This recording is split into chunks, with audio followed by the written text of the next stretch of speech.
नमस्कार साथियों, मैं अनीता श्रीवास्तव आपका हार्दिक अभिनंदन करती हूँ।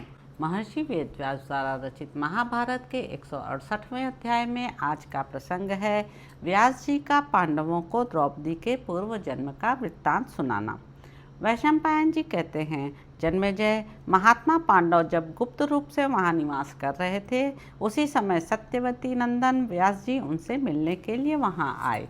उन्हें आया देख संतु संतापन पांडवों ने आगे बढ़कर उनकी अगवानी की और प्रणाम पूर्वक उनका अभिवादन करके वे सब उनके आगे हाथ जोड़कर खड़े हो गए।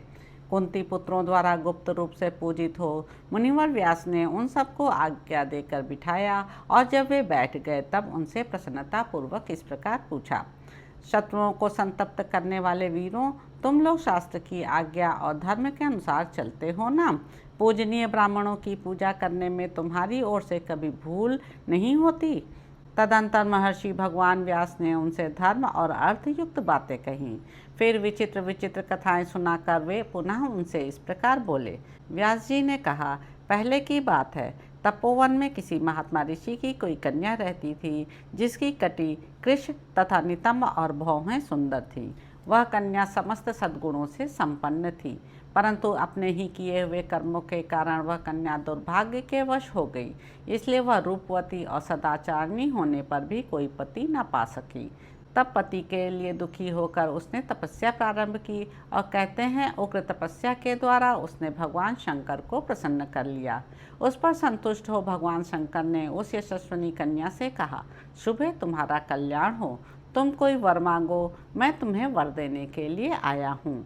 तब उसने भगवान शंकर से अपने लिए हितकर वचन कहा, प्रभो मैं सर्वगुण संपन्न पति चाहती हूँ। इस वाक्य को उसने बार बार दोहराया।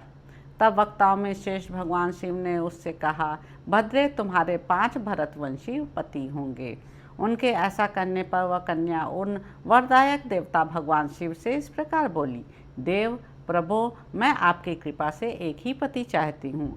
तब भगवान ने पुनः उससे यह उत्तम बात कही, भद्रे तुमने मुझसे 5 बार कहा कि मुझे पति दीजिए, अतः दूसरा शरीर धारण करने पर तुम्हें जैसा मैंने कहा है वह वरदान प्राप्त होगा।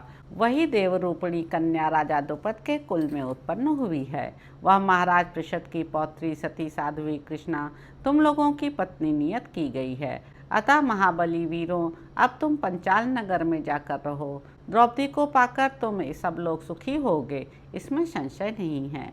महान सौभाग्यशाली और महातपस्वी पितामह व्यास जी पांडवों से ऐसा कहकर उन सबसे और कुंती से विदा लेकर वहां से चल दिए। तो इस प्रकार साथियों, आदि पर्व के अंतर्गत चैत्र रथ पर्व में द्रौपदी जन्मांतर कथन विषयक 168वां अध्याय पूरा हुआ। इसके अगले अंक में आप जानेंगे कि पांडवों की पंचाल यात्रा और अर्जुन के द्वारा चित्ररथ गंधर्व की पराजय एवं उन दोनों की मित्रता। तो अब आपसे अगले अंक में मुलाकात होगी। मेरे YouTube चैनल संवाद विद अनीता को लाइक करें, शेयर करें, सब्सक्राइब करें। धन्यवाद साथियों।